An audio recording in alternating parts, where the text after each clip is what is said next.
I mean, I am a little bit maybe familiar. Mm-hmm. Pawan is kind of an expert, so far as I know, in I'm this not an expert. field. I only know like one part of the esoteric tradition, that is Tantra philosophy. Tantra, Indian Yeah, esotericism. Wow, interesting. Hello everyone, we are live on YouTube channel. Okay, so Thank you, Yasmin. I'm just gonna give everyone a big welcome, and then I'll pass it on to Ashin. Is that okay? Sure. Okay, Okay, thank you. So this is our last day, our third and last day of the Yeats Conference here in Brazil. And we've been having lots of in-person activities, but it was also something that I really wanted to do to make sure that people who couldn't come all the way to Brazil could also be part of this community, and we could also talk to people who couldn't come here in person. So in this panel, we are going to have the presentations, and Ashin from Bangladesh is coming all the way. I don't know what time it is, Ashin, for you. Is it not loud enough? Oh, it's okay. Let me do something else. Hold on. it's kind of loud, but it's kind of not, it's echoing, Oh, so it's it's not probably very clear for some reason. okay. What I'm going to do is I'm going to turn off the fan because the fan is really loud. Okay. Did you ask me anything, Rita? I asked you what time it was in Bangladesh. Oh, it is 6 p.m., 6 in the evening? Not too bad. Not too bad Okay. at all, no.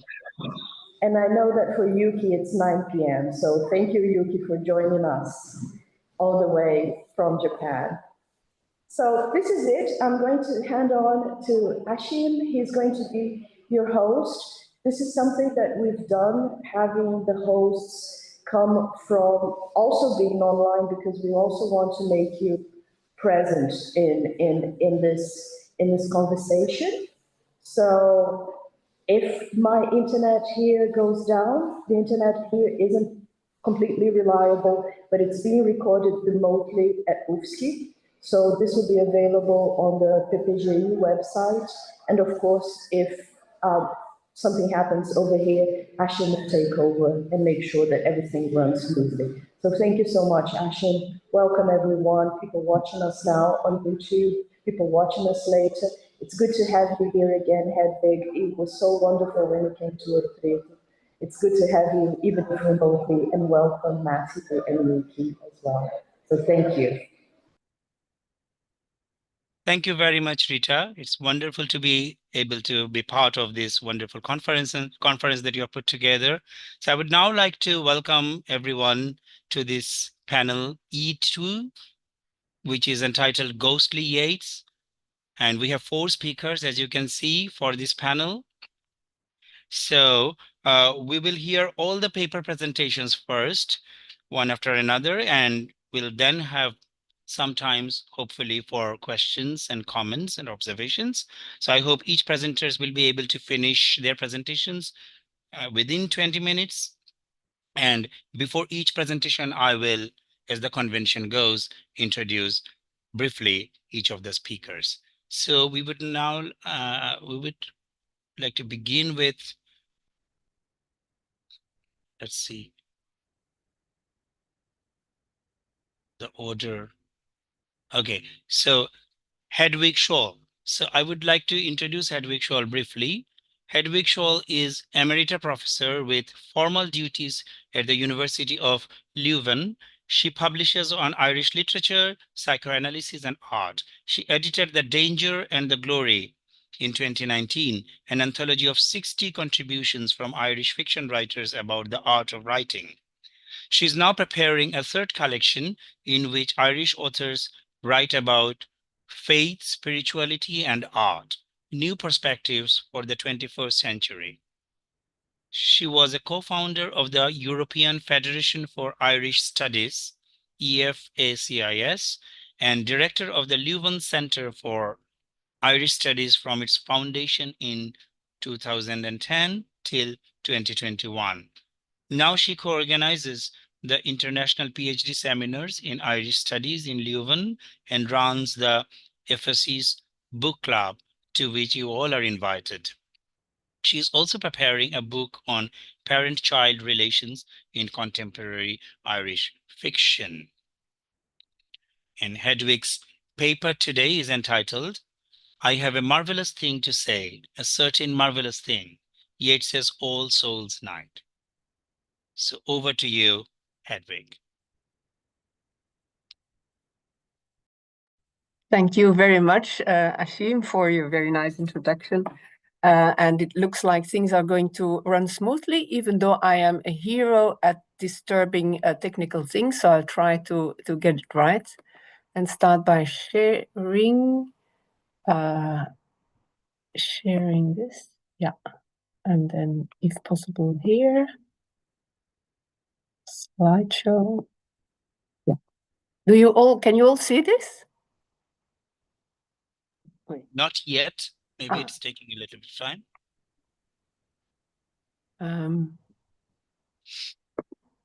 So I did share. Maybe this and then share. It's coming now. Yeah. Okay, great. So now you can see it? Yeah. So yes, we can see now. If you want to kind of do it full screen, you could do that. Go full screen, I mean slideshow. Yeah, I'm pressing slideshow. Yeah, is that it? I think we are all set now. Yeah. Great, okay. So the talk will be about how does Yeats say marvelous things? As I said, I'm not into esoteric things, but into the building of imagery. And because this conference is about conjuring, I would like to focus on All Souls Night, but I would also say a few things about the circus animals' desertion, because that's actually about the same issue. How do you make images? And conjuring, I understand the word conjuring of this conference as in the Latin sense, to bring together. Con is together, and to juggle things together. The question will be, what does Yeats juggle together? What does he bring together? And I just base myself on Lacan here, Jacques Lacan, who has this kind of idea that a person is definitely not an individual, but very individual, consisting of the other that you see in the right bottom. That's the unconscious. The unconscious sends all kinds of energy to the S, which is the split subject, the social self. But the social self is, as Yeats says time and again, split. So he has a broken heart, he always says. Now, because he has so much energy from his broken heart, and Maud Gonne is, of course, very important in that, but many other things. So he projects his desire on others, and one of the main others is Maud Gonne, but as we will see in All Souls Night, there will be 3 other people that he will relate to. This detour of the energy of the unconscious through the social self over the others then goes into the final arrow, into the ego. The ego is the inner self. So how does Yeats interact between his social self and his inner self? Well, as I said, we will look at All Souls Night, a poem from 1920. We then move to A Circus Animal's Desertion, which is one of the new poems or the last poems. I would like to point out that Melanie Klein is very interesting in the sense that she sees the unconscious as a combination of 3 basic drives, and that's the life drive, the death drive, and the epistemological drive. And I think we will see all 3 in All Souls Night. Indeed, we will see that Yeats addresses Horton, Florence Farr, and MacGregor Matters, and they all 3 have in common that they try to sublimate their drives, but it will not work equally well for each of them. So it's not so much about a personality or a character, but about the performance that they have. How do they sublimate? How do they deal with the interaction between their own unconscious and their social self? Well, we will see that in each of the 3 cases, they are driven by a fascination of what's difficult. But of course, since they're three different people, their fascination will be different. But what will be equal in the relationship between Yeats and these three is that he tries to find out how material and immaterial aspects of their communication interact. How do inside and outside worlds interact? How does conscious and unconscious interact? And he will move to a Dantesque vision, as he often does. Then we will sometimes use Lacan's notion of the real and Merleau-Ponty's observations about the visible and the invisible. So let's start with the poem. It starts with midnight has come and a great Christchurch bell and many a lesser bell sound through. Oh, I cannot now. I should diminish this picture so that I can read it. Yeah. Midnight has come and the great Christchurch bell and many a lesser bell sound through the room, and it is All Souls' night, and 2 long glasses brimmed with muscatel bubble upon the table. A ghost may come, for it is a ghost's right, his element is so fine, being sharpened by his death, to drink from the wine breath, while our gross palates drink from the whole wine. So what we see from the start is that he plays immediately on the materiality, the bell, which sounds through the room, and that's a good sound, it reverberates.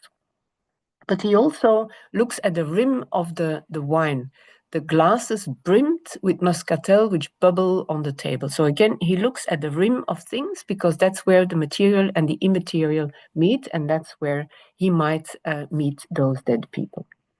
He then says, I need some mind that if the cannon sound from every quarter of the world can stay wound in mind's pondering as mummies in the mummy cloth are wound, because I have a marvelous thing to say, a certain marvelous thing, none but the living mock, though not for sober ear.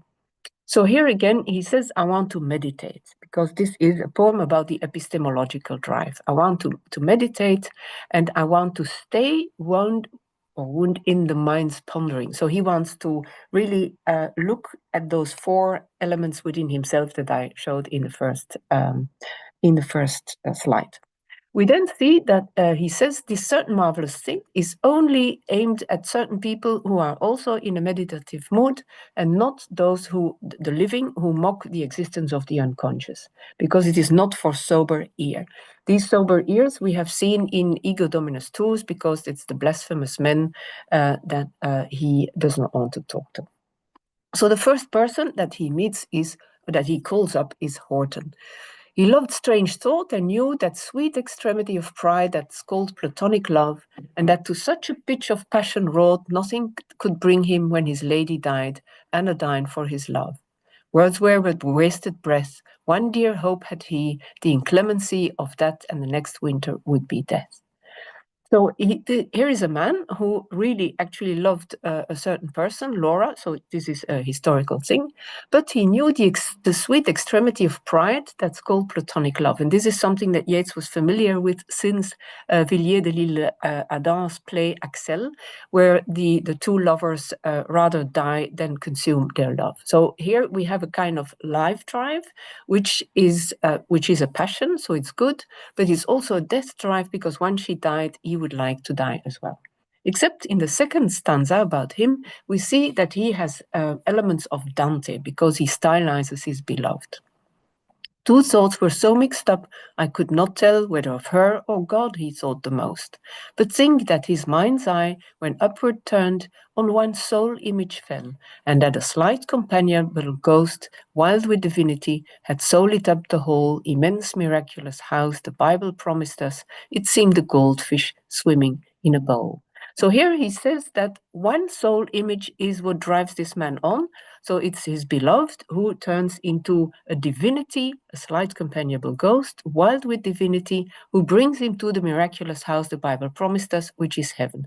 So in that sense, he is stylized into a Dantesque-like figure who makes his own Beatrice, with whom he will be unified. I must say that the goldfish is a bit of an anticlimax, but there you go. The second person that he talks to is Florence Emery, and she was very beautiful. She had full love, not just platonic, but also bodily love with Shaw and with a few others. But then she turned ugly, well, old, and she went to Sri Lanka, I think, to teach. And about that, he says, before that end, much had she raveled out from a discourse in figurative speech by some learned Indian on the soul's journey. How it is whirled about, whether wherever the orbit of the moon can reach until it plunge into the sun, and there, free and yet fast, being both chance and choice, forget its broken toys and sink into its own delight at last. So here we have the life drive. Life drive because she uses words in order to revel out the soul's journey and to come to completion in chance and choice being in balance. So she comes to a kind of Elysium, into its own delight, which reminds of ancestral houses where people realize themselves in full bloom and they share in what Yeats calls life. We then have MacGregor Matters, and he's a representation of the death drive. Why is that? Because he is too estranged. He cannot find a balance between social and inner self. And so we see that he, as we jump to stanza 8, he had much industry at setting out, much boisterous courage before loneliness had driven him crazed. For meditations upon unknown thought made human intercourse grow less and less. They are neither paid nor praised. So he got neither money nor praise, neither material nor immaterial things. So he actually diminished and died in misery.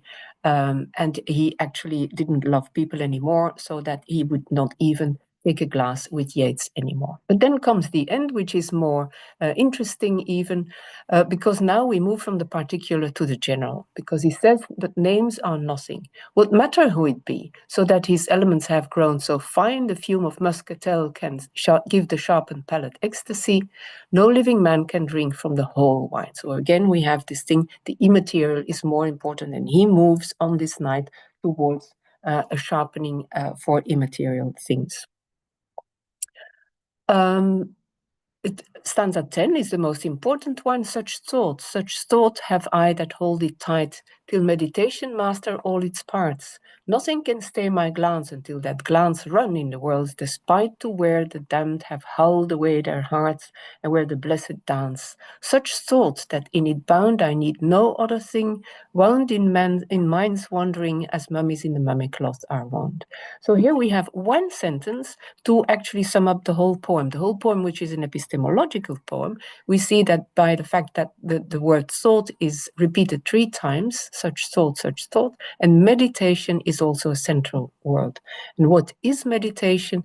It is what Lacan calls the real. He goes to where the damned have howled away their hearts and where the blessed dance. So he goes to heaven and hell. He goes to the deepest fears and images of the deepest fears in life. So he wants to actually, you call this not meditation but contemplation, because he says such thought I need no other thing, wound in minds wandering and mummies in the mummy cloth are wound. So this is important, this mummy cloth, because that is what links the dead and the living.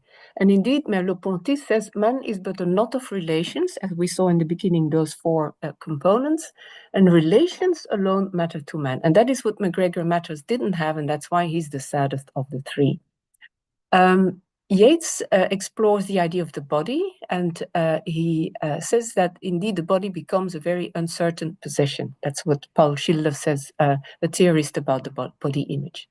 Paul also says everything comes to pass as though the visible body remained incomplete, gaping open. And that's exactly what Yeats does. He's always gaping open to the people he loves in order to get in contact with their unconscious, with what drives them, with their way of sublimating things. And that's what he wants to get in contact with. The body image expands beyond the confines of the body. That's exactly what all these 3 people did with their Platonic beliefs, with their theatrical practice of Florence Farr, and with Matter's theory. The flesh of the world is a texture that returns to itself and conforms to itself. So what Yeats is doing here is the material texture and the immaterial texture. He tries to combine them and conform them and make people out of that. So in that sense, we talk about the polymorphousness of the flesh. Now, I will end with Circus Animal Desertion, just to show that All Souls Night is not just a single poem, but it belongs to the body of his work. So again, Yeats says, I sought a theme. And how does he search a theme? Always via others. And he has to be a broken man. Remember the barred S at the beginning. The broken man needs circus animals because a sheen is one of those circus animals that he can identify with, because Yeats himself is starred for the bosom of his fairy bride. He says that the dream itself had all my thought and love. He talks about heart mysteries. The dream itself enchanted me. So it's this dream work that he's actually doing in All Souls Night. So I could go on about the combination between these two poems, but I will maybe do so when we get to the questions. So I will hand back over to you. I think I'm within time here. Yes. Yeah. You've got like 4 or 5 minutes left yet. So the 20 minutes.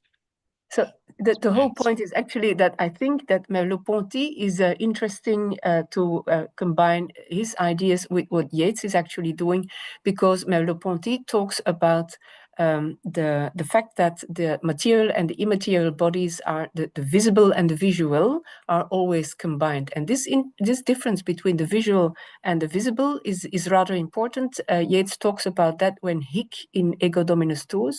Hic is the one who talks about the visible, and Ile talks about the visual. And that is what he's doing also in All Souls Night. He looks at the people he knows, but then he goes into the visual rather than the visible. And in the visual, he sees that they thrived on sublimation, and each was doing an exercise of sublimation in a different way. As I said, either through Platonic theories or through theater and drama, or through studying the Golden Dawn theories. So I think it's important that contemporary and modern philosophers really have something to say about what Yeats does with the body. I also mentioned Paul Schilder. Paul Schilder is an exceedingly important person. He talks about the body image, and Yeats is just playing in his images with body images all the time. But again, that's maybe for some other time. Thank you very much for a wonderful, stimulating presentation, and the topic is very interesting. So we might have some observations at the end of the session. So we will now move on to Professor DeForest. So I'd like to say a few words introducing Professor DeForest now. So, okay, Dr. Matthew DeForest is Interim Director of the Edward E. Crutchfield Center for Integrated Studies in the College of Liberal Arts and Professor of English at Johnson C. Smith University. His recent published works have appeared in the Yeats Journal of Korea, the Yeats Annual, W.B. Yeats as a Vision, Explications and Contexts, and Tolkien Studies. He has also given papers in numerous conferences, including the Yeats Society ones. So I'd now like to welcome Professor DeForest to give his paper. Thank you very much. I began my 2019 presentation to the Society with a confession that bears repeating here. Part of the charm of studying a vision is belonging to an uninitiated, not quite secret esoteric order in the tradition of the Rosicrucians and Kabbalists who Yeats studied, a society made up of those who attempt to master what is most difficult in Yeats. But our Cabal, like every Western esoteric Cabal before us, faces a credibility challenge. We deal with books that are simultaneously works of profound knowledge and insight, although what kind of knowledge and insight they provide may be up for debate, that are mingled with fiction. These works, known as ludibrium, seek to reveal certain truths through story as well as through direct explication. Because whatever their veracity, occult secrets are, by definition, hidden secrets, knowledge encoded within texts and traditions that have been passed down from times when the possession of such knowledge left one threatened with more than scholarly and social derision. Remember here how embarrassed Auden felt over Yeats's Californian interests. In the past, these secrets were matters of life and death, and those possessing such knowledge held secrets that could positively benefit or materially disrupt the state. Prior to Elizabeth I's coronation, Dr. John Dee was asked to calculate an auspicious time for the formal start of her reign. But if an auspicious time for a coronation could be calculated, so could an auspicious time for an assassination or usurpation, an accusation Dee faced in 1555 when he was arrested and charged with calculating the horoscopes of Queen Mary and Princess Elizabeth.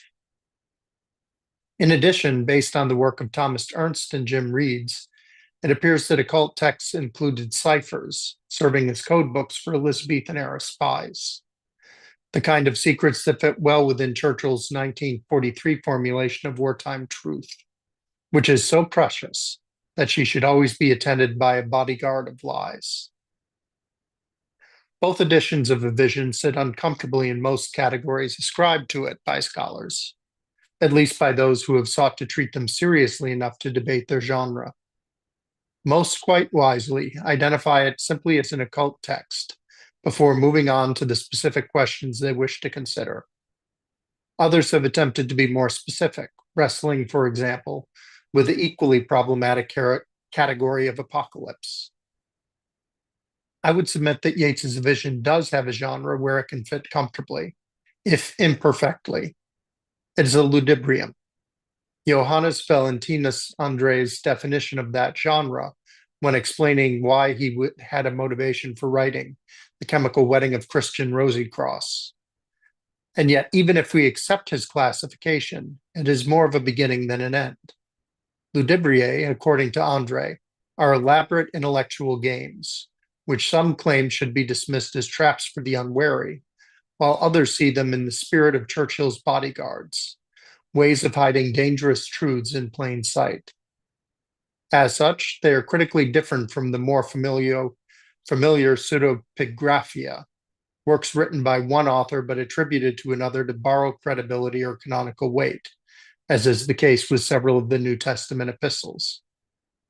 While the false names and mysterious sources of Ludibriae do try to build an ethos in the same way that pseudepigraphia do, the former has a level of playfulness regarding its own material that is not necessarily present in the latter.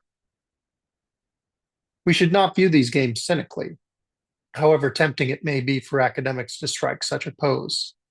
Cynicism may mask our students and our own discomfort with the Californian, as Meg Harper discusses throughout The Wisdom of Two. But we should remember that such a pose is similar to the one being struck by these occult authors, and that their mask is every bit as complicated as our own. Yeats, for example, was well aware of the issues that lay behind the founding documents and the rituals of the Golden Dawn, both as one who investigated them during its crisis in leadership and as one who was creating his own rituals for his own order. The Castle of Heroes project was, after all, an act of interpretive and imaginative recovery of a Celtic mythological past, and not an archaeological reconstruction based on discovered texts. He was equally aware that, no matter how serious and how real magic was to him, that it appeared farcically silly, whether it was the appearance of Aleister Crowley masked and dressed in Highland garb as he demanded entry into the Order's Blythe Road rooms, or his fictionalized account of a meeting with S.L. MacGregor Mathers in his unpublished novel The Speckled Bird. MacLagan accepted his idea, for he was a Highlander and had ideas about the Celtic races. He opened a large box and showed Michael a rather battered theatrical crown and an ermine coat. It was a costume he had years ago when he had played a king in some amateur theatricals. He said, "I will show you now what has brought everything about. I have never forgotten the truth. Sometimes I put on this ermine coat and this cross, and I kneel down and French kneels beside me. And I imagine that he is Melchior. And I imagine upon the other side of me is Balthazar. And I look over towards where that curtain makes a dim place, and there I see the cradle and the manger, and that is the way we say our prayers. And sometimes it becomes so clear that I smell the myrrh and the frankincense. Now I have the reward. The great change has come into the world again." I suspect that this more playful tone, which can be found in the framing material of a vision, hints that Yeats is not only aware of the game, that he's enjoying playing it. His intended audience, which I'm sorry to say is not Yeats scholars, had to know the secret rules necessary to decode what they are reading. Because the 1925 edition of his work maintains the fiction of a vision being rewriting material found in Giraldus' Speculum Angelorum et Hominerum throughout, it is more easily fit within André's definition of a ludibrium. The 1937 edition is more problematic as it brings George's role in its creation out in the open. As such, it was less factitious than it was before. That said, Yeats himself addresses the tension between the reality of what he has written and what he himself believes in the preface material. Some will ask whether I believe in the actual existence of my circuits of sun and moon. To such a question, I can but answer that if sometimes overwhelmed by miracle, as all men must be when in the midst of it, I have taken such periods literally, my reason has soon recovered. And now that the system stands out clearly in my imagination, I regard them as stylistic arrangements of experience. They have helped me to hold in a single thought, reality and justice. While Yeats may not use the term ludibrium to describe his work, he is clearly setting it within that tradition, with the dual goals of holding in a single thought reality and justice, and, as the communicators admonished him, to find metaphors for his poetry. They are two missions that do not require the kind of secrecy associated with Rosicrucianism or Freemasonry.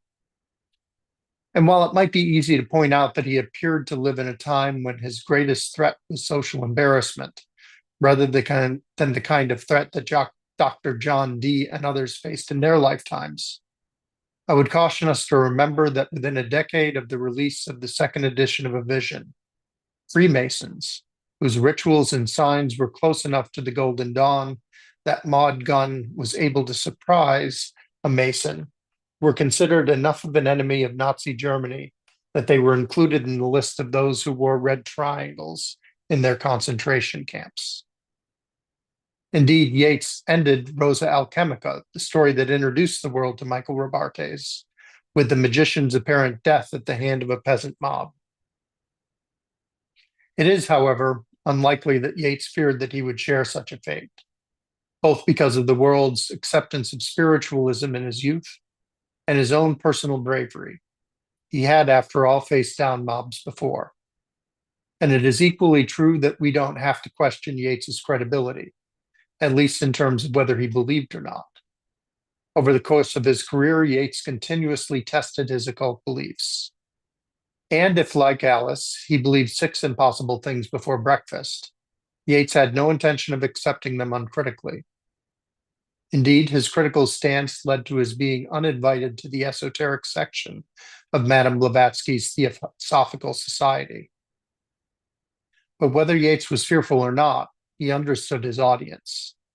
Just as with the cipher manuscripts that lay at the foundation of the Golden Dawn, he knew his fellow initiates had expectations of him, an audience that he clearly identifies into Vestigia, the preface material to A Vision A.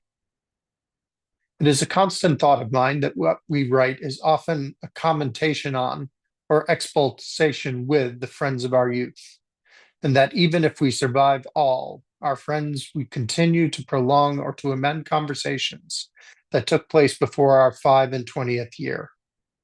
Perhaps this book has been written because a number of young men and women, you and I among that number, met nearly 40 years ago in London and in Paris to discuss mystical philosophy. Can a work of occult philosophy grounded in the practices of the Golden Dawn and Rosicrucianism be counted with one with prior works of its kind, if it does not have the feel of the ludibrium about it? But Yeats does more than try and capture the feeling of ludibrium in both editions of A Vision. He has taken material from their history and their content. Take, for example, Elias Ashmole's account of how the manuscript copy of Dr. John Dee's Mysteriorum Libri Quinque, the 5 books of mystery, were preserved in his preface to those and now currently found in Sloane manuscript 3188. 20 years after this, and about 4 years before the fatal fire of London, Thomas Whale and his wife, occasionally removing this chest out of its usual place, thought they heard some loose things rattle in it, towards the right end, under the box or till thereof, and by shaking it were fully satisfied it was so. Hereupon her husband thrust a piece of iron into a small crevice at the bottom of the chest, and thereupon appeared a private drawer, which being drawn out, therein were found diverse books and manuscripts and papers, together with a little box, and therein a chaplet of olive beads and a cross of the same wood, hanging at the end of them. They made no great matter of these books, etc., because they understood them not, which occasioned their servant maid to waste about half of them under pies and other like uses, which when discovered they kept the rest more safe. The story has echoes beyond the burning of some of the Nag Hammadi library's manuscripts by the finder's mother. Yeats mingled the tale of the Wales maid with the tradition surrounding the allegorical image in the 17th century text Livre de Figures Hieroglyphiques, ascribed to Nicholas Flamel, to create a portion of Michael Robarte's discovery of the speculum angelorum et hominum in Stories of Michael Robartes and His Friends. One night I was thrown out of bed and saw when I lit my candle that the bed, which had fallen at one end, had been propped up by a broken chair and old books with a pigskin cover. In the morning I found that the book was called Speculum Angelorum et Hominum, and had been written by a certain Giraldus, who had been printed in Krakow in 1594, a good many years before the celebrated Krakow publications. It was very dilapidated. All the middle pages had been torn out, but there still remained a series of allegorical pictures.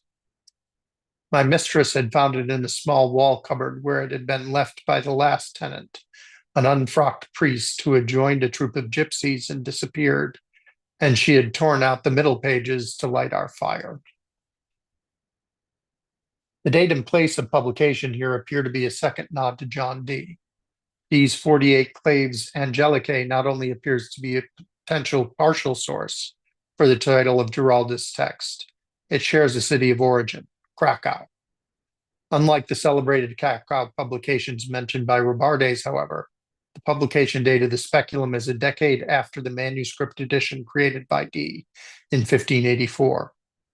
Likewise, Yeats's title appears to nod to the most famous mirror in occult history, Dr. John Dee's obsidian mirror, which he used to contact angelical beings, a literal mirror of angels and humans. Now, there's a moment in every research project where one chances fate. Has your approach been published somewhere, or someone that you haven't looked? Or is the reason it hasn't been published before because your theory is inadequate, insignificant, or unsupported by the data? Or is it mere speculation, shadows accidentally created by self-deluding scholastic smoke and mirrors? In the case of the Speculum Angelorum et Hominarum, my speculations run the risk of crossing over that line that separates scholarship from what others have labeled cryptic.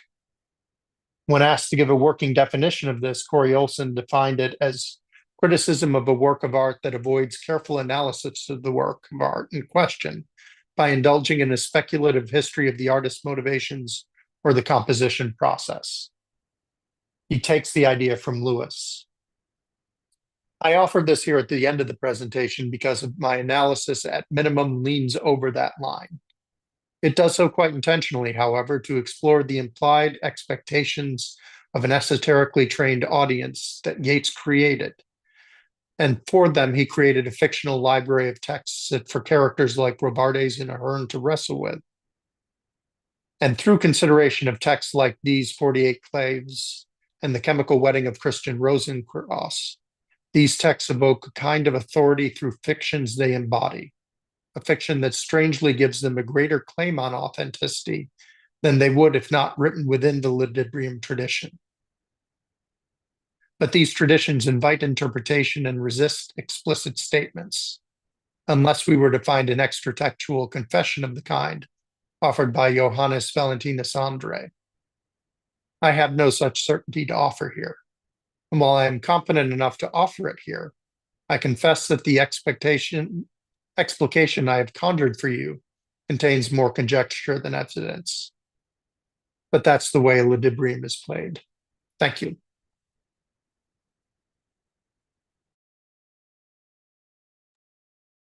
Thank you very much, Professor DeForest. I apologize for not giving his title at the start of the session. So his paper was entitled "The Blurring of the Lines: Finding Authenticity of Yeats's Audience in the Ludibrium Tradition." It's very interesting indeed to hear you talk about this complex question of kind of susceptibility to belief in the occult matters and our skepticism and the dangers of cynicism. And you have attempted to kind of deal with this tension with the help of the frame of the Ludibrium tradition. So maybe we could hear a bit more later on at the end of all the papers. So thank you very much once again, Professor DeForest. Now I would like to invite Pawan Kumar to give his paper. And before he does so, I would like to briefly introduce Dr. Pawan Kumar. Dr. Pawan Kumar is an assistant professor of English at Daulat Ram College, University of Delhi, India. He received his doctoral degree from the Center for English Studies, School of Language, Literature and Cultural Studies at Jawaharlal Nehru University, New Delhi. His doctoral thesis was entitled Mystic Art and Astro-Mythical Reality, New Perspectives on W.B. Yeats's Symbols and Philosophy in the Light of Esoteric and Philosophical Traditions of the East. It engages in a critical study of W.B. Yeats's esoteric or occult pursuit, vivid images, dense symbolism, and philosophy, especially the cross-cultural influence of Tantra philosophy on Yeats's creative imagination. In 2016, Pawan was a visiting scholar at Trinity College Dublin, Ireland. His areas of academic interests include 20th century literature, mysticism, Indian philosophy, and Hindi literature. And the title of Pawan Kumar's paper today is Transatlantic Esoteric Connections, India in W.B. Yeats's A Vision. Over to you, Dr. Pawan Kumar. Thank you so much, Ashim. Let me first share my screen.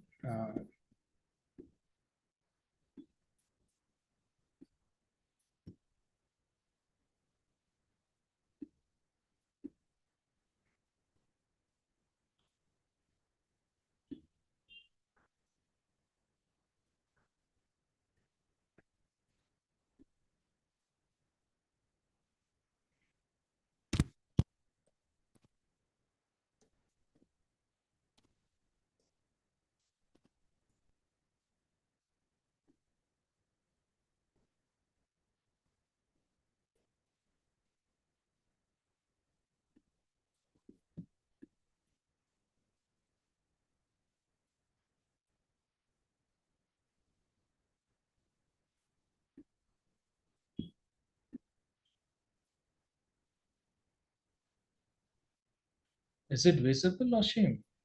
Yes, it is. Thank you.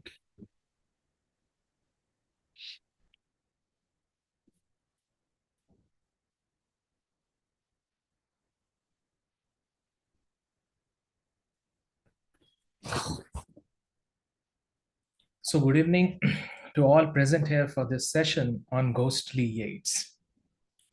I would like you to imagine a journey into Yeats's library. I mean W.B. Wise and George's library, when the Conjurer was alive.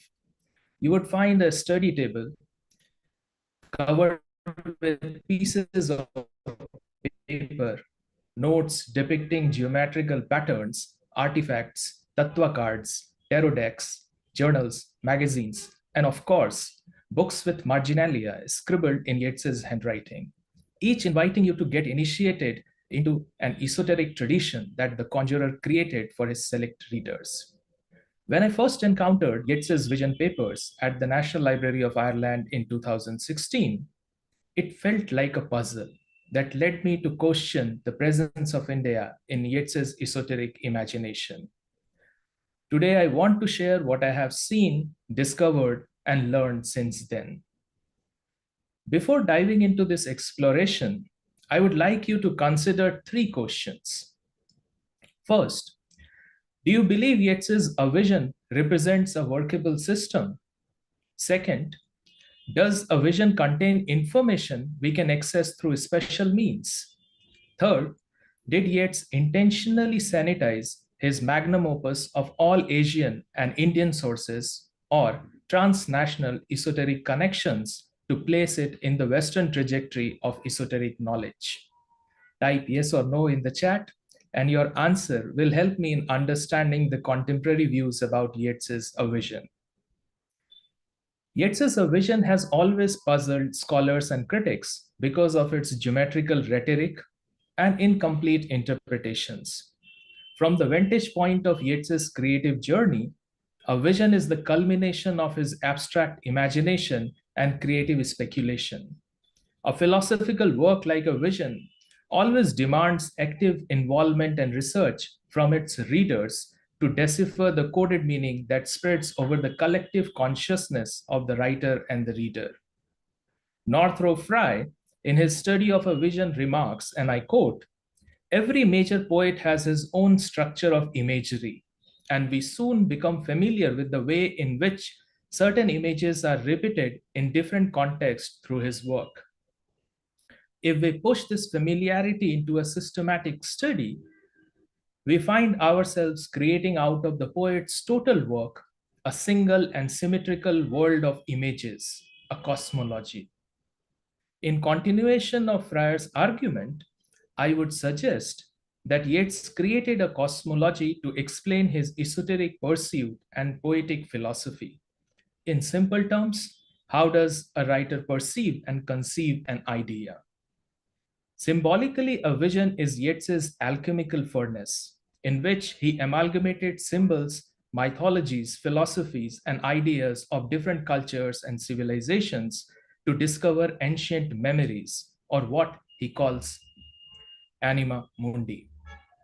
How far did Yeats succeed in locating the source of ancient symbols and the otherworldly reality through his A Vision is a question worth debating. Now let's move to the next slide. And this is important for us in order to understand Yeats's journey into the esoteric and the occult world. In his autobiographies and other prose works, Yeats talks about numerous instances when he tried to psychologically explore the possibility of a world beyond the sense perception. Telepathy, transfer of mental images in dreams, experiments with tattva cards, seances, communicating with the diseased souls, occult phenomena, and the language of astrology and geometry are some of the well-documented psychological experiments Yeats delved into. These psychological experiments could also be considered the unsolicited extension of the ongoing modernist literary experiments, which were never given due importance by academia. Kathleen Rain has highlighted this approach towards Yeats's esoteric literary experiment in her book Yeats the Initiate. Yeats says, and I quote, "I had learned from Blake to hate all abstractions. Irritated by the abstraction of what were called esoteric teaching, I began a series of experiments." His association with the Hermetic Order of the Golden Dawn and later Stella Matina gave an esoteric literary shape to his dawdle inquiry into the occult world. Yeats's desire to understand and resolve the abstractness of the esoteric teachings forced him to consciously divide his personality into two and don the esoteric and literary masks. Yeats's literary experiment in A Vision is not just a collaboration among the spirits, George Yeats and himself, but is also a product of two Yeatses, WBY and Demon Us Deus Inversus. He worked on A Vision for more than 2 decades, and his tireless effort at revising the text is primarily an attempt to make it an esoteric literary text. By way further organizing the Vision papers, Yeats divided them into esoteric, psychophilosophical, and literary categories. Sonu Samdasani an Indian scholar who has worked extensively on Carl Gustav Jung's manuscripts and books. He says, W.B. Yeats utilized spiritualistic automatic writing to compose a poetic psychocosmology in a vision. Thus, in my opinion, a vision is a writer's manual in which Yeats tries to initiate his select readers into a world of intuitive or creative philosophy. I wished for a system of thought, Yeats wrote, that would leave my imagination free to create as it choose and yet make all that it created or could create part of one history, and that's the soul's. Now I would like to focus on the methods through which Yeats synthesized ideas from different sources and created a system. My next slide is on Tattva cards, and this is something that is really important in order to understand the yogic meditation practice that Yeats followed.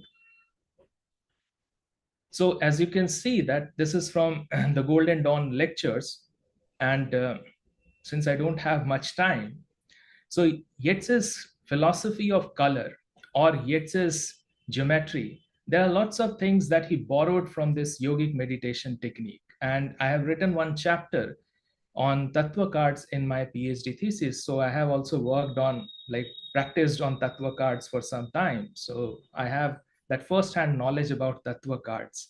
So Israel Regardie, in his book, The Golden Dawn, refers to a transcription of August 1894 titled Additional Lecture on the Tattvas of the Eastern School. According to Regardie, this paper was withdrawn from circulation in the branch of the order of which he was a member. According to him, this Hindu system of Tattva symbols is an alien system. He traces the source of this paper to Ram Prasad's book Nature's Finer Forces and attempts to explain the different nuances of tattvas and its relation to swar, kundalini, astrology, and shamanism, etc. He elucidates the various aspects related to tattvic meditation, like timings, color, taste, distance of breath, natural principles, to name a few. And while going through vision papers, I realized that all these things were important for Yeats in order to understand the occult world or the esoteric world. So these are two papers from the Golden Dawn, Yeats's occult papers. So as you can see that there is direct reference about Kundalini. So Tattva meditation is also related to Kundalini. But the most interesting thing is that when you will read, you will find that there is a superimposition of Western ideas on the Eastern yogic meditation technique. So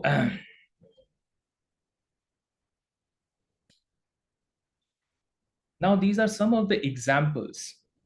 And these examples, I came across this intriguing reference in the archival paper, and these references are really important in order to understand Indian sources and Yeats's automatic writing or automatic writing experiments. So as you can see that there are references about Krishna, there are references about Avatar. So now this is like, and there is also an interesting reference about Indian boat. So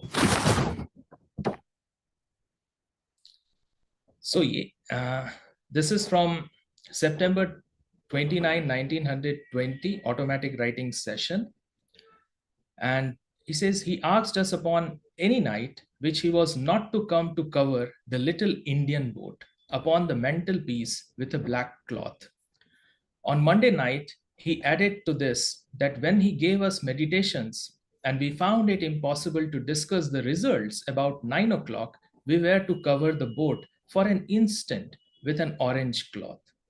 If we could neither discuss meditation nor receive him, we were to use both cloths. So as you can see that this is a direct reference about Indian boat. So in Indian philosophy, boat has a different kind of significance because it's like symbolically in Indian philosophy, it helps a soul to reach the other world. So in Yeats's automatic experiments, this board, the significance of this board directly shows the importance of Indian sources, that the source of knowledge, what is the source of knowledge?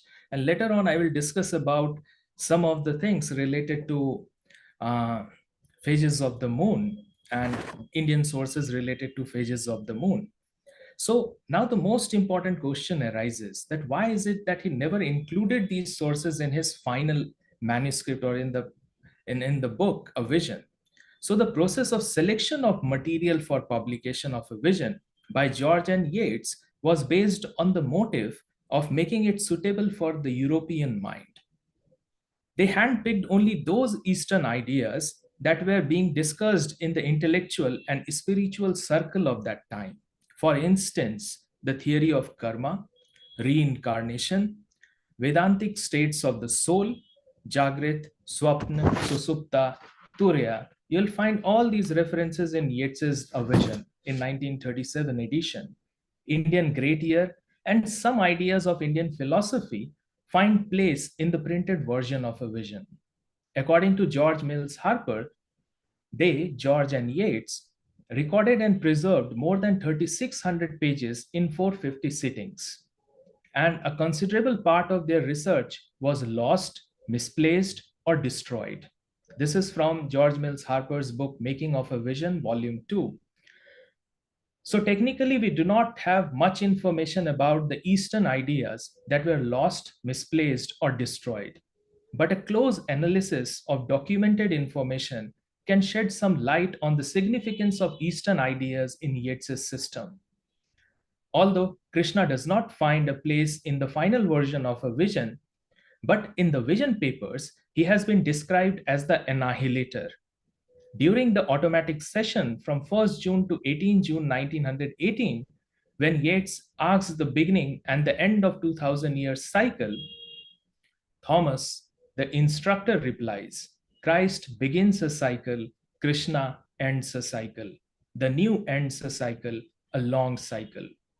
It is evident from the automatic statement that Thomas is trying to bring Christ and Krishna together in the cycle of reincarnation or avatar. Krishna as the anti-Christ. In addition to this, the relationship among Buddha, Christ, and the new Christ can be viewed as a catalyst that led to the formation of the gyre, spiral, and the cycle of reincarnations.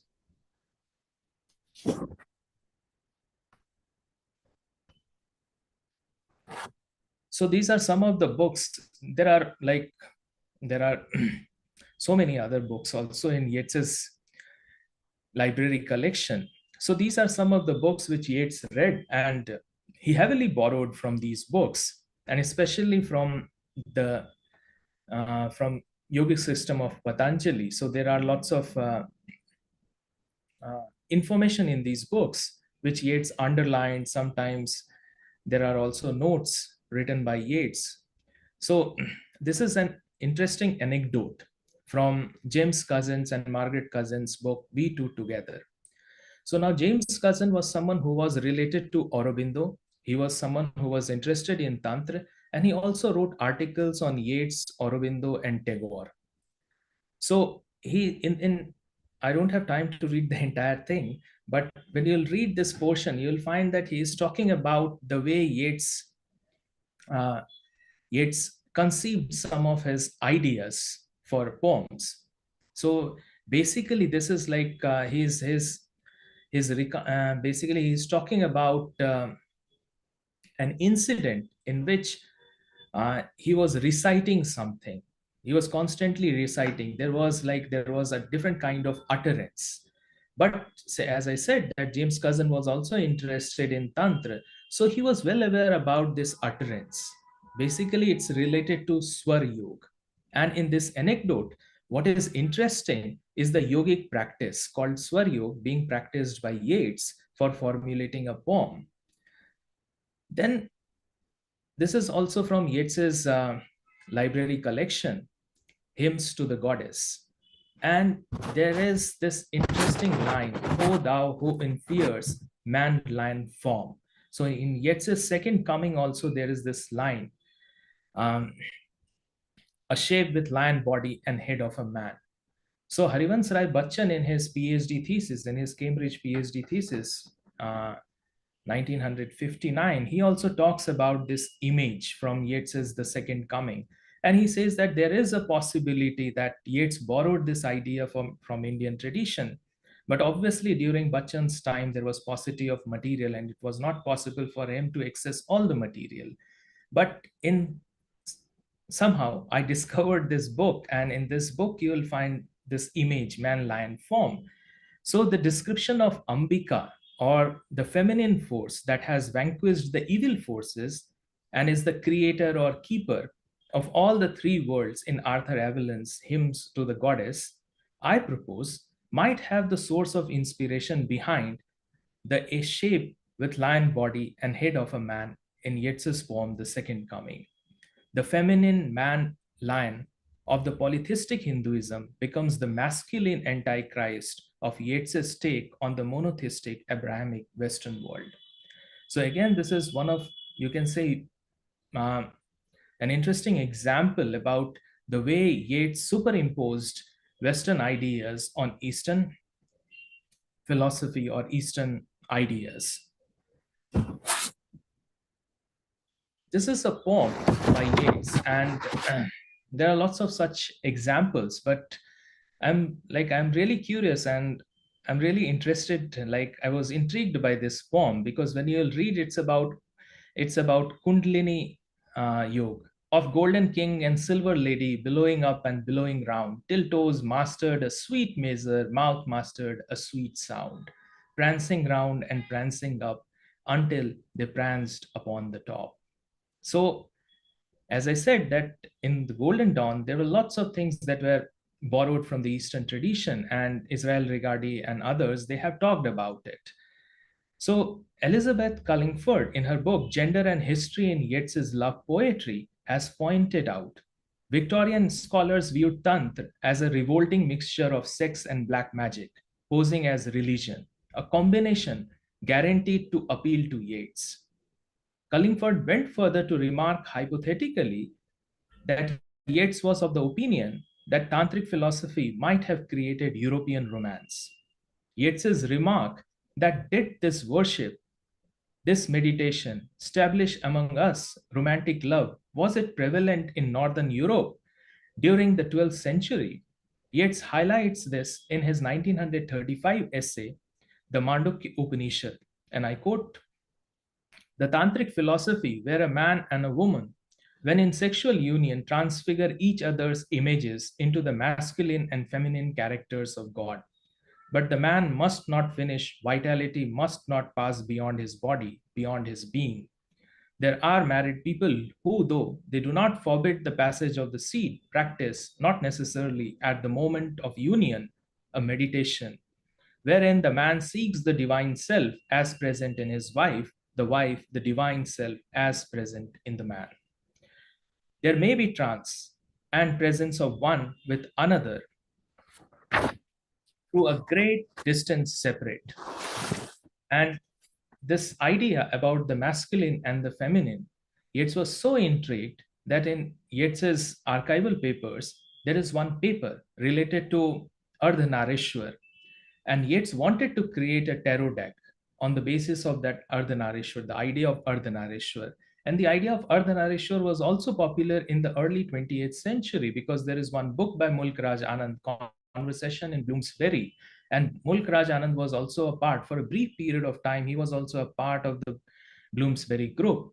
And in his book, he talks about his conversation with Virginia Woolf and the way he provided this information to her, and then the idea of androgyny. So Yeats was also interested. He was intrigued with this idea of feminine and masculine. And in Yeats's system also, you will find that this is something that is prominent. It's something that has a significant place. And as I said, that he wanted to create a tarot deck on the idea of Ardhanarishwar. So,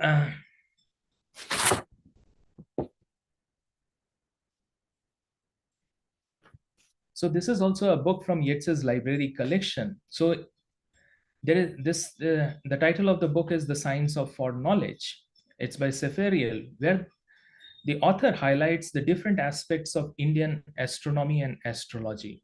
There is a reference to Surya Siddhant and the debate that evolved among Orientalists about the mathematical calculations of yugas and the cycle of the moon and the sun. From the marginalia, the significant portion which has been underlined, it appears that the book was closely read by Yeatses. The phases of the moon is the most significant part of a vision. It illustrates the psychophysical effect of lunar cycle on human behavior.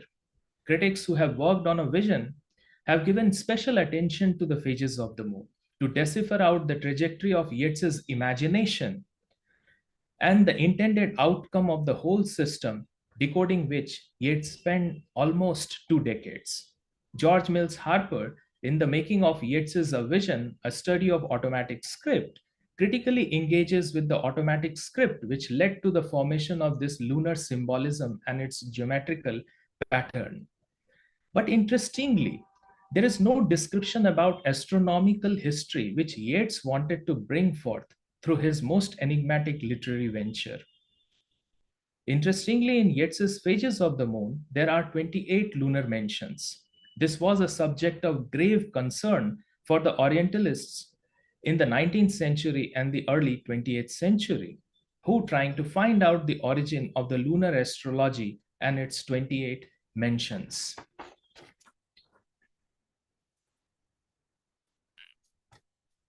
So Yeats's A Vision, this is my argument that Yeats's A Vision is a part of the larger astronomical discourse, which was in some sense is the hallmark of the late 19th and the early 20th century. During this period, various Hindu astronomical texts like Surya Siddhant were translated into English. The translation of Surya Siddhant, which was done in 1860, was coeval with a significant development in the Western world. Around the middle of the 19th century, a sizable number of inquisitors explored the possibility of tracing the origin of astronomy to Hindu sources. Ebenezer Burgess, On the Origin of the Lunar Divisions of Zodiac Represented in Nakshatra Systems of the System of the Hindus, elaborates on the fierce debate among scholars like M. Beard, Professor Whitnett, Professor Webner, Professor Max Muller over the origin of astronomical systems and postulates his hypothesis as follows. The lunar division of the zodiac represented by the nakshatras had its origin in India. The Sioux or Chinese have no genetic relation with the Indian nakshatra. The manzil of Arabians were directly derived from India. Blavatsky in The Secret Doctrine also raises this discourse revolving around the Surya Siddhant and says, from John Bentley down to Burgess, Surya Siddhant, not one astronomer has been fair enough to the most learned people of antiquity. However, distorted and misunderstood the Hindu symbolism. No occultist can fail to do justice once that he knows something of the secret science. In Yeats's library collection, there is an important book, as I said, the title of the book, The Science of Foreknowledge. And in this book, you'll find that there is a chapter on Indian astrology. And Yeats underlines some of the pages. So if one considers this possibility of a vision as a continuation of his ongoing discourse, then one will find that Yeats, in a subtle way, has enumerated various aspects of Oriental history, banished and pushed to the periphery of the intellectual arena and mainstream academics. For instance, in A Vision, Michael Robertus tells Ernie about the mysterious egg. I brought it from an old man in green turban at Tehran. It had come down from eldest son to eldest son for many generations. And in reply, Ernie contradicts him and says, you never were in Tehran. After this, Robertus defends himself by saying, sometimes my dreams discover facts and sometimes lose them. But it does not matter. I bought this egg from an old man in a green turban in Arabia or Persia or India. He told me its history, partly handed down by word of mouth, partly as he had discovered it in ancient manuscripts. It was for a time in the treasury of Harun al-Rashid had come there from Byzantium. Its history before that is unimportant for some centuries. So reference to Arabia or Persia or India hint at the Eastern source and especially the historical figure Harun al-Rashid, who was supposed to have borrowed these astronomical ideas from India. There is a book by R.K. Golikar in Through Wonderlands of the Universe. This book was published in 1933. So before the publication of A Vision B, 19. So in this book, he highlights, and Golikar, he observes, and I quote, "It is stated that the Alchemist, a collection of astronomical observations and theories of the ancient drawn up by the Ptolemy of Alexandria, which was regarded by the Arabs as the greatest and most complete work on this subject, was translated into Arabic by order of Caliph Harun al-Rashid of Baghdad about 880. 29 years later, the Caliph Al-Mamun built a splendid observatory at Baghdad, which enabled Arab scholars to pursue their studies in astronomy. Distinguished Western scholars like Professor Webner, Sir William Hunter state that the Arabs became the disciple of the Hindus in the 8th century AD in the cultivation of this science. I unquote.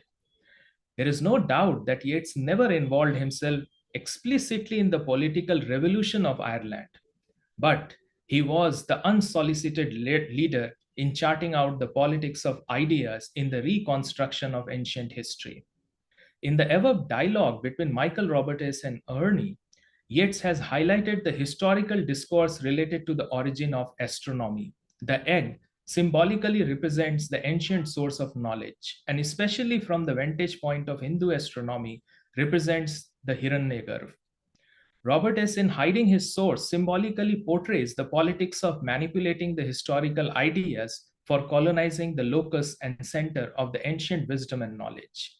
There is a possibility that Yeats might have come across the translation of Indian astronomical texts and thus framed the structure of a vision around the concept of nakshatras, phases of the moon, which is the pivotal argument related to the history of lunar astrology and astronomy. So there is this letter written by Pierce Stone to W.B. Yeats on April 13, 1921. So as you can see that there is a reference about Brihat Samhita and Brihat Jataka. So Brihat Samhita and Brihat Jatak, written by great Indian mathematician, astronomers, and astrologer Varamir, and describes in great detail the relationship between the phases of the moon and human personalities. And in Yeats's A Vision also, you'll find that phases of the moon phases of the moon basically directly related to human personalities. So Pavan Kumar, I think I will need to wrap up. conclude Yeah. just a minute. Yes.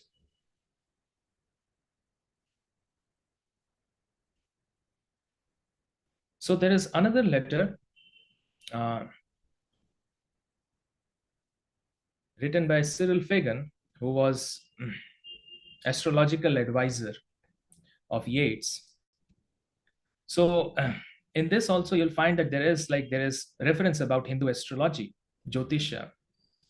So Fagan's reference about Hindu astrology shows that Yeats was aware about Jyotisha and its relation to the phases of the moon. Although Yeats never wrote explicitly about the Indian connections, but he says about the great wheel, their number is that of the Arabic mentions of the moon, that they are used merely as a method of classification, and for simplicity of classification, their symbols are composed in an entirely arbitrary way.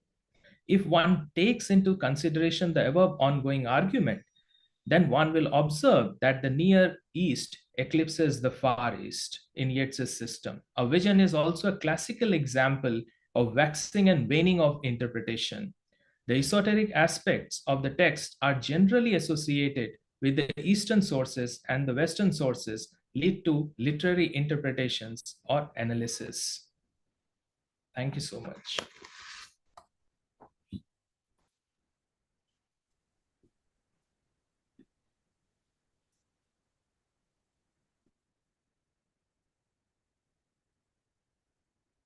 Thank you, Pawan.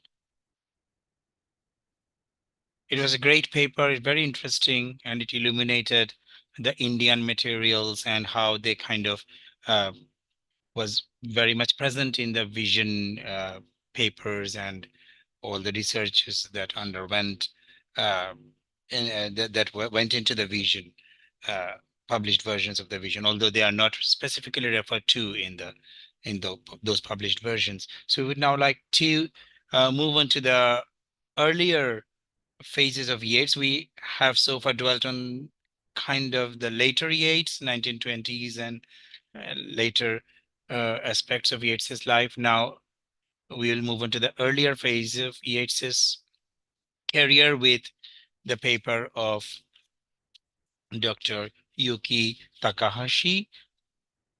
I would like to briefly introduce Yuki Takahashi. Yuki got her PhD in English literature on William Butler Yeats in the Irish Arts and Crafts movement at Ioma Gakuin University in Tokyo in March 2017. Her research interests include the art history of the 19th to the early 20th century, with a background of the arts and crafts movement, not only in Ireland, but also in Scotland.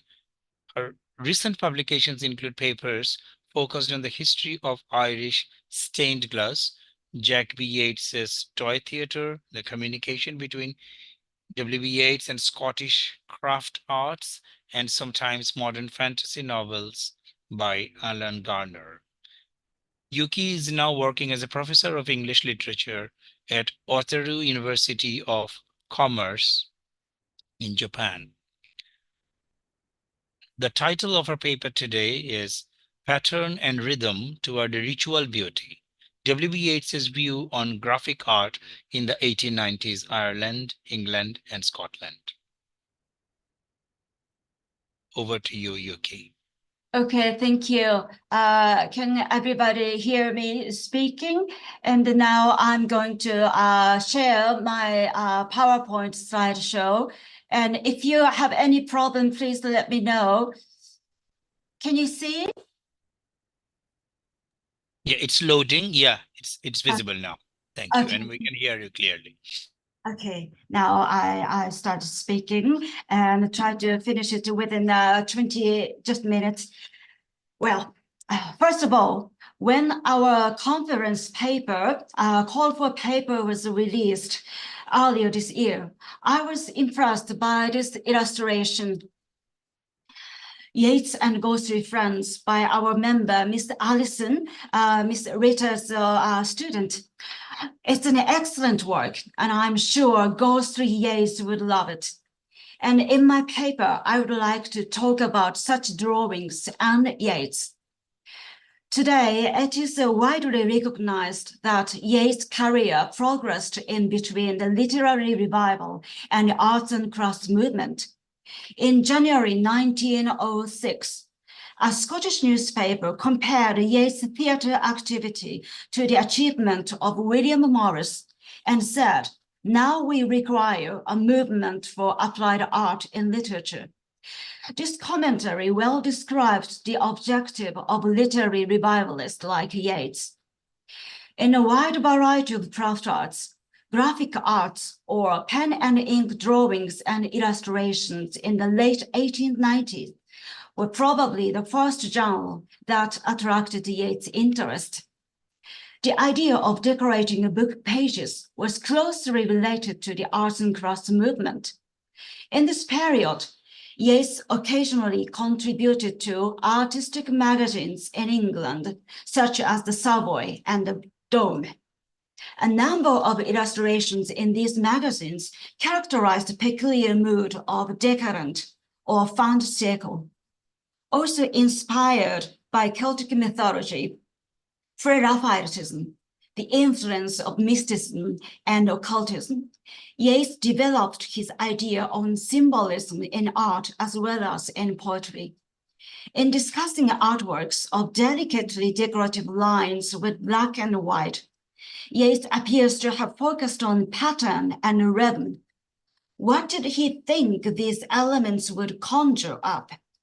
Through examining Yeats' detailed account of specific works created in the 1890s, I'd like to try to recapture Yeats' interpretation of the thought-provoking, richly evocative images in graphic arts in those days. In 1896, Yeats' symbolist friend Arthur Symonds started the Savoy, an illustrated quarterly. In addition to Aubrey Beardsley as its regular illustrator, macabre ink drawings by William Horton were also featured. Among Yeats scholars, Horton should be best known for this caricature of Yeats studying magic.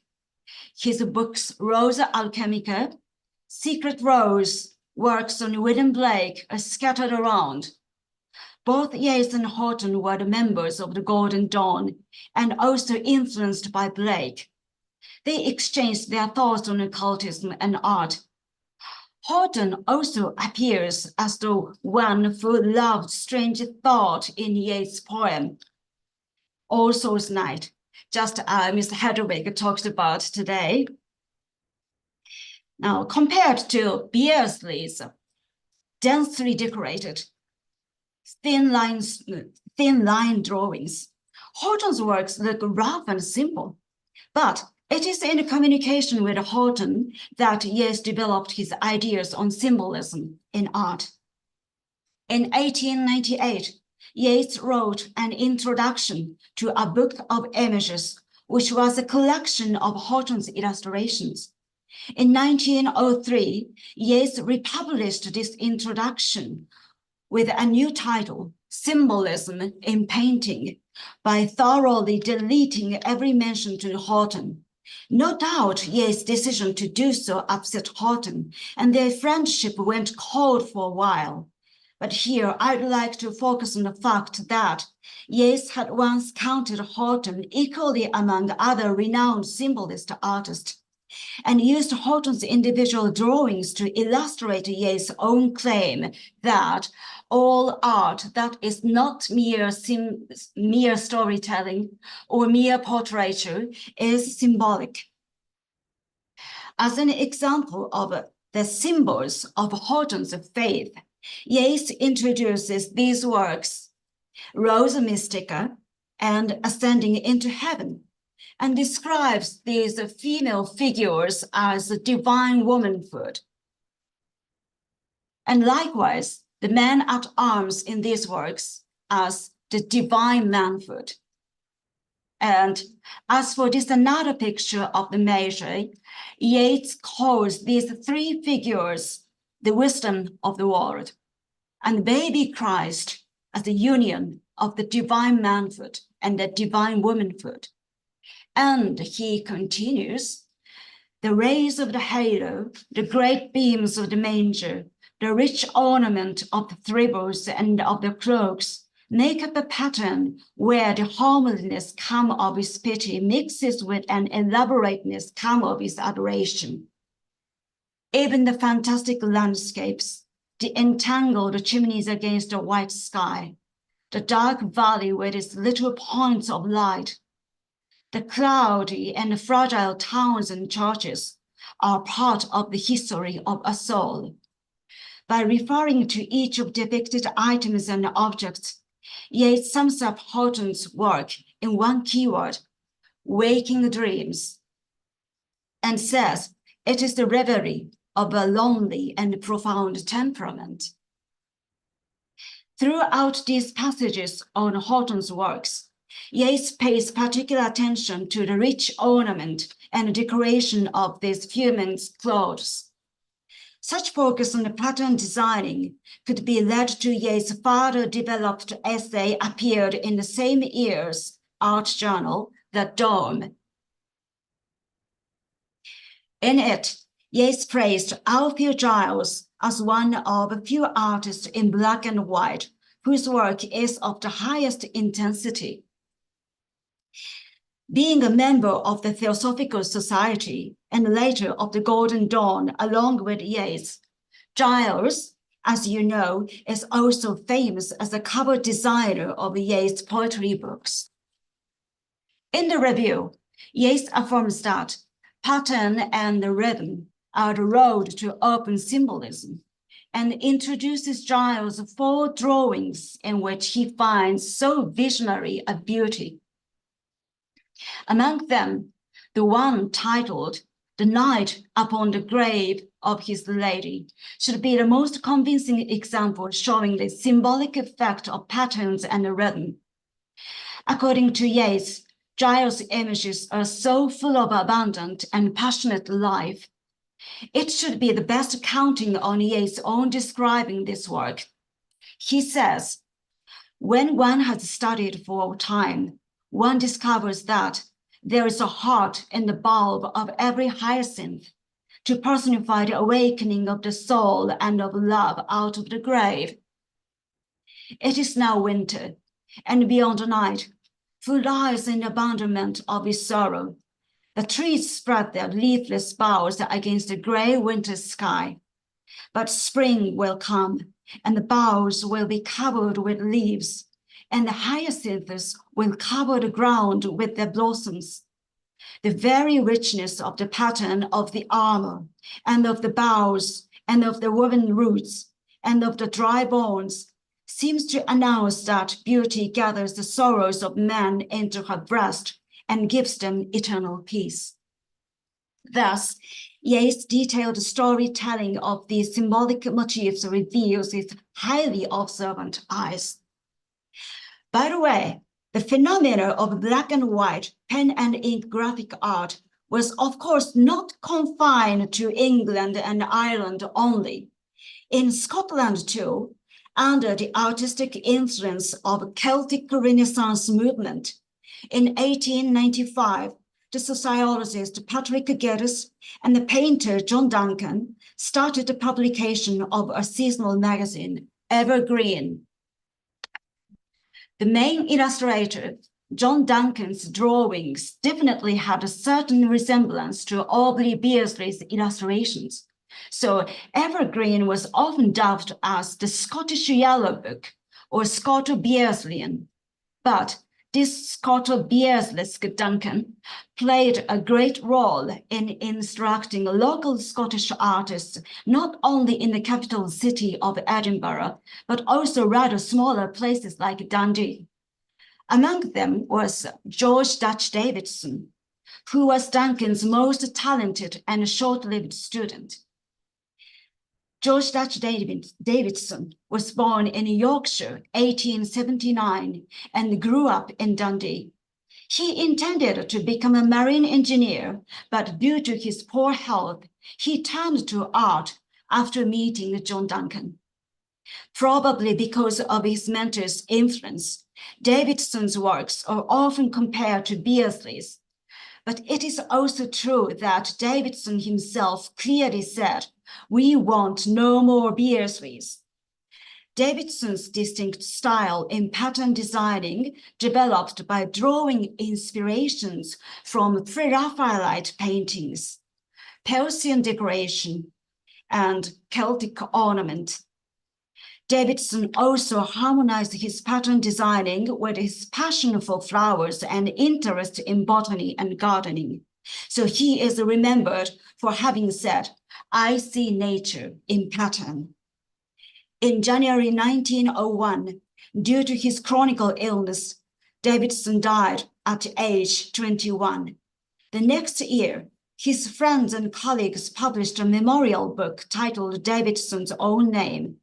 The drawings I just showed here were all included in this memorial book. In 1903, Yeats had a chance to Davidson's these works. This article from Dundee's local newspaper, dated 14th April 1903, announced Yeats coming to lecture in May. Yeats' visit to Dundee at the time was remembered by one local artist, Margaret Cunningham, who was a friend of Davidson's. This is Cunningham's letter written in 1942 with a help by Mr. Matthew Jaron at Dundee University, I could decipher a part of the letter. Mr. Matthew Jaron is the author of Dundee's art history book, Independent and Individualist. In Cunningham's letter, she recalls that she was right there when Yeats came to lecture in Dundee, and Cunningham showed Yeats Davidson's memorial book. But to her amazement, Yeats took it home. So Cunningham thought the book was gone forever. But afterwards, Yeats properly sent it back to Cunningham from Lady Gregory's Cool Park, dated 10th July 1903. This is Yeats' thank you letter to Cunningham, and its contents we can see in John Kelly's collected letters of Yeats. It says, "The book is beautiful with a kind of ritual beauty, as of things which have by very energy of feeling passed out of life, as though precious stones were made by the desire of flowers for too great perfection." Ritual beauty, which Yeats appreciates, seems to be notable particularly in the works with subjects on death, such as this illustration to Edgar Allan Poe's poem Ulladume, and this one titled The Tomb. Interestingly, this work certainly has many points in common with Althea Giles' previously mentioned work, such as the structure of a dead body lying beneath the horizontal lines of the ground and the vertical lines of plants, and the contrasts of symbols representing death and life, black and white patterns of trees and flowers, and old symbolic motifs look like interwoven into a spread of mathematical, rhythmical patterns. So it should not be overstating that this Davidson's work might have reminded Yeats of Giles' illustration of A Night Upon the Dead Lady. Although never properly completed, Davidson's memorial book included another work that had apparently treated ritual beauty, a study for illumination to Yeats' poem, Dream of a Blessed Spirit. The poem was later revised and entitled The Countess Catherine in Paradise. Davidson illuminated to the first two stanzas of the original text. All the heavy days are over, live the body's colored pride, underneath the grass and clover, with the feet laid side by side, one with her a mirth and duty, bear the gold embroidered dress, for she need not her sad beauty to the scented oaken truss. The whole illustration describes the Countess Catherine's funeral, surrounded by decorative patterns and interlaced traceries of natural motifs of grass and clover, and there are even swans. The robes of the Countess and her servants are drawn with thin, delicate streaming lines. This ritualistic scene suggests the relief of the Countess, whose heavy days are over. Davidson's careful reading of the poem is also reflected on this another woman leaning over the Countess. She could be Mother Mary that is mentioned in the next stanza that comes after the illuminated passage. Hers the kiss of Mother Mary, the long hair is on her face. Thus, blessed spirit of Countess Catherine is ready to live the earthly life. Graphic arts like this in the 1890s are certainly decorative, with streaming, winding, swirling patterns of lines, and in them, Yeats seems to have found something that words, colors, or shapes cannot fully explain. In the Savoy, 1896, Yeats wrote an essay on William Blake's illustrations. In it, he stresses that Blake's technique becomes perfect when he draws outlines not only to draw natural objects, but also to give reality to vision or imagination. By quoting Blake's account on his golden rule of art, Yeats emphasizes that the more distinct, sharp, and wiry the boundary line, the more perfect the work of art.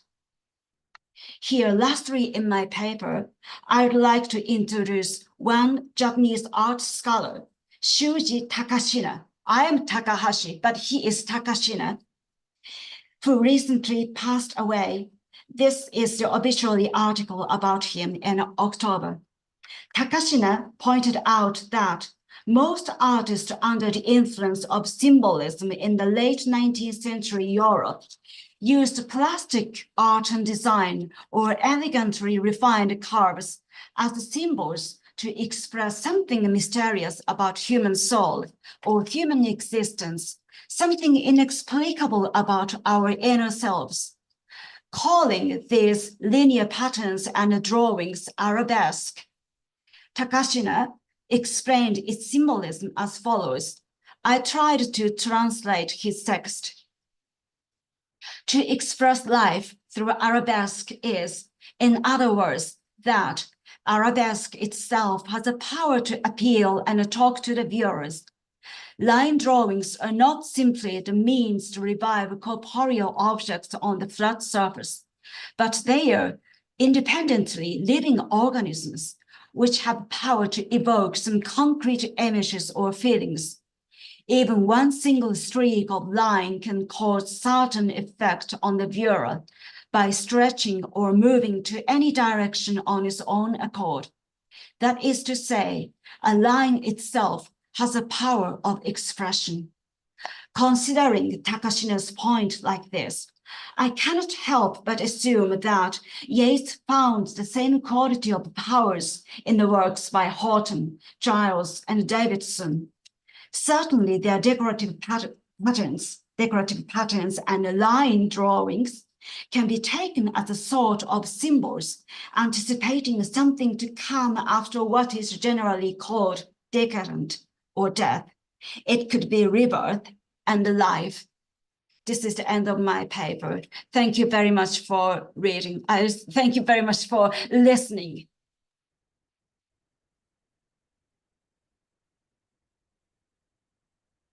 Thank you very much, Thank you. Professor Takahashi, for your very intriguing paper shedding light on Yeats's Findesiacal connection and engagement with graphic art. So although we don't have any time left for Q&A, but I would definitely like to dedicate at least 5 to 10 minutes for any questions or observations if we have for each other.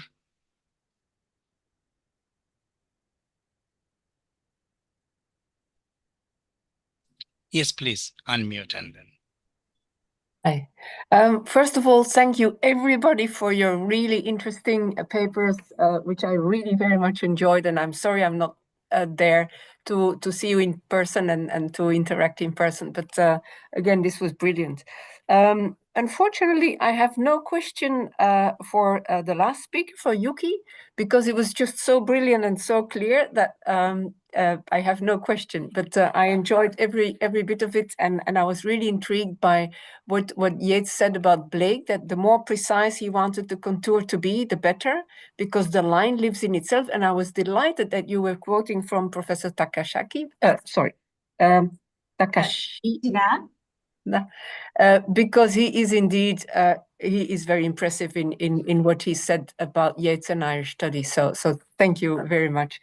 But I do have a few questions also, like Matthew, you were talking about red triangles, which pointed to a concentration camp. That was striking. I didn't get that. So they had a complicated coding system for distinguishing who was who in the concentration camps, usually based, it was based on triangles which could be superimposed over one another to form stars of David.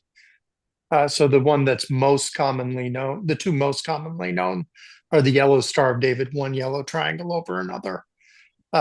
and the pink triangle for people who were of the LGBTQ community. However, if you were a member of that community and Jewish, you would have a pink triangle and a yellow triangle. For political dissidents and Freemasons, they had a red triangle. And the Jehovah's Witnesses had a purple triangle. So it was within that system that Freemasons were explicitly labeled as one of the groups that have a red triangle. That would be identified as a red triangle within that system. Right. Okay. Thanks. Yeah. It was just like, a different time element in yeah. That was great. Yeah. Thanks. Can I ask another question? Right. This is for Pawan Kumar. So you were talking about passive colors, which was really intriguing. And I think that the quote also said that George Pollexfen didn't even notice the active ones. So I don't know anything about this, but I'm very much into color. So could you say something more about that? Actually, when Yeats, he was practicing this yogic meditation, especially on tattva cards. So he developed a philosophy of colors. So for example, for him, like when he is meditating on tattva cards, if it's like dark color and when it's light color. So for him, the darker one is passive. So something like that. So he was basically relating it to the Indian idea of Prakriti and Purush, Shiva and Shakti, the active and the passive, the dynamic. So and it's also related, like as I said, that this is something, this active and passive is, again, it's something that is related to the feminine and the masculine aspect. So and there are also like examples in his works, the way he like created. And like I didn't get time to discuss this, but I feel that a vision is also like it's like it's an esoteric play. It's about communicators, it's about George, it's about Yeats himself, and it's about development of a cipher manuscript in which he amalgamated everything, most of the things. So like especially about colors, like in his poems also you'll find that there are like explicit references about colors. But again, I've already like you must have observed that in tattva cards colors are so distinct. Mhm. And Yeats, he was like, when you are practicing on active colors, so it's like you'll be able to transfer images into someone else's mind. Or when you are practicing on passive colors, so it will give you a different kind of image. And in his autobiographies also he talks about the way he practiced and the way he used to transfer images. But again, it's something that is debatable. No one can say anything with certainty. So yeah, that's the thing. Right. Thanks. And I think, Professor, I translated John Benville for your project. You did. I should have said that. Thank you very much. Yeah, that was great. Wonderful. Very well done. Yeah. John was very happy with it. Sorry. It's very interesting that both Pawan and Matthew's papers deal with kind of performative aspects of the vision materials and the vision papers and all these esoteric engagements. I had a kind of question for Pawan because I was really intrigued by what you kind of showed about the Indian materials in the Yeats's later Golden Dawn meditative practices and yogic engagements and stuffs like that, because kind of there is a general kind of unwritten consensus in Yeats scholarship that Yeats moved away from the Indian materials when he was banished from the Theosophical Society and joined the Golden Dawn, which is considered to be a school of Western magic as opposed to the Indian philosophical stuffs. So kind of, but in terms of what you showed us today, how would you distinguish between Yeats's theosophical, between the theosophical and the Golden Dawn phases of Yeats's engagements with Indian and Eastern stuffs? Like when he was associated with Theosophical Society. So at that time, I think he was interested in philosophical ideas. But after joining the Golden Dawn, he was interested more in the esoteric aspect of these rituals. Like he practiced some of the, especially in the book Becoming George. So there are references about some of the practices that Yeats practiced in the Golden Dawn.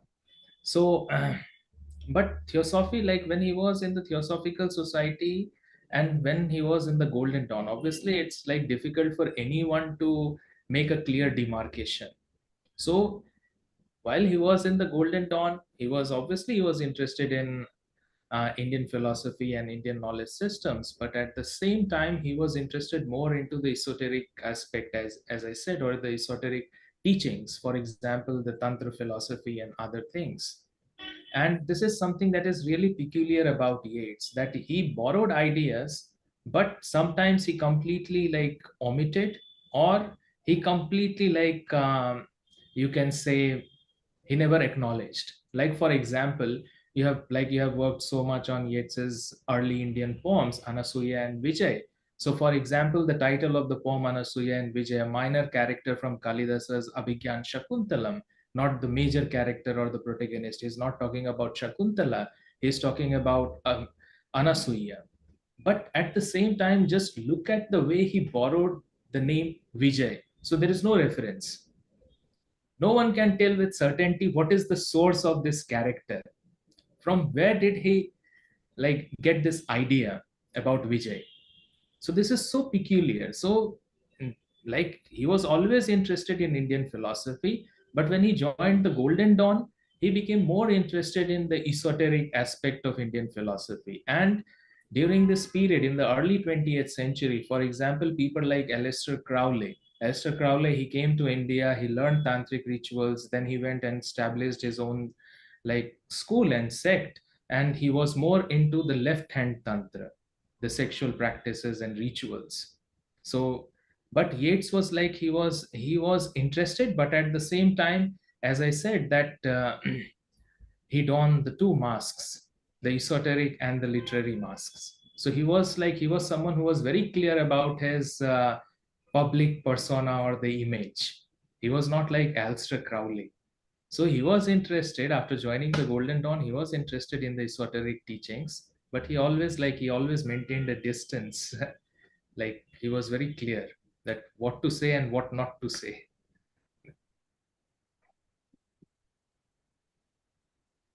Okay, any other question? I had a very small one for Hedwig, because in one of my favorite poems that you talked about, All Souls Night, I mean, you mentioned about goldfish, which is kind of an anticlimax, and it reminds me of Sailing to Byzantium's like golden birds towards the end of the poem, which also sounds very anticlimactic. So what is your thought on why he used this kind of anticlimax towards the end of a very highly philosophical poems? Well, that's a difficult question. I checked what Norman Jeffers said about it, and he said that his daughter Anne had just got a goldfish at that time. But it's a bit anecdotal to put that into a poem like that. And to first talk about heaven and about a shining light. I mean, a girl who becomes a shining light is her name was Laura something. So she was a historical person, a friend of this Horton. And they were in a very strong platonic relationship, not so much like Axel, the symbolist play, but so they were in a relationship whereby she died, as in Dante, and so she became his Beatrice, his shining lady, which would have called up all kinds of echoes from the Celtic Tantra practice of the Virgo subintroducta, these subintroduced virgins. So there is all this high-flown imagery, and then suddenly the goldfish in a bowl. So I just don't know. So the only explanation I got, if maybe others know more, is from Jeffers, but as I said, it's an anecdotal little bit, But yeah, the goldfish, it's interesting that you refer to Byzantium, except they're golden mosaics and golden birds. So they are artworks, whereas a goldfish is not quite an artwork. So, but then he's a light that lights up in a bowl. And so I think indeed there might be a connection, because this woman for Horton was his image in life, just like Maud Gonne called up all kinds of images that helped Yeats to try to sublimate his problems and to make his images. So she would be what I call a phantasm. This lady is the shining light, the shining image in Horton's life. And that's why I was so interested by the talk by Yuki, because it's about the lady who is the shining light to the night, and all that kind of imagery. We could actually see it. So I thought it was really wonderful. Thank you. George Davidson's imaginary power, I was very impressed, and only one regret was he could not complete it. It's just a study. It was not finished work. So I want somebody to succeed to make it done.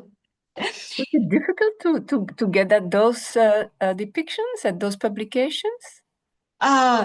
That memorial book of Davidson is not publicly accessible, I think, but there is a way to have a look. You should go to National Library of Scotland in Edinburgh, and also McManus Gallery in Dundee. They have the original original painting and sketches of Davidson's. And if you contact people there, then you can have a look. And also, I cannot remember exactly when it was, but it was sometime in 1990s. One of my Scottish friend, Miss Elizabeth Cumming, she curated the exhibition on George Davidson. And at the time, maybe that was the only opportunity that people in public could see freely those works by Davidson. And since then, if there have been any exhibition about him or not, I'm not sure. I could have a look at those pictures because I was just lucky. I wrote to McManus Gallery and the Scottish Library to ask if I could see those pictures, and they were very kind enough to let me have a look. Wonderful. Wonderful. Thank you. I think we are almost, it has been 2 hours already, almost. So really, it has been a great panel indeed. I mean, although the panel is entitled Ghostly Yeats, I mean, we have touched upon, I mean, all these papers have touched upon questions of art, questions of authenticity, performativity, materiality, and cynicism versus kind of susceptibility towards faith and belief in Yeats's occult matters. So I would really like to thank all of you for these stimulating conversations, and just like to end this session. Thank you very much. Thank you, Chair. Thank you very much. Thank you very much. Thank you. Bye-bye, everybody. Bye-bye. And see you again sometime. Hope to see Hopefully. you in person. Yeah. Yes, in person. Maybe in Leuven, who knows? We can hope. Thank you very much.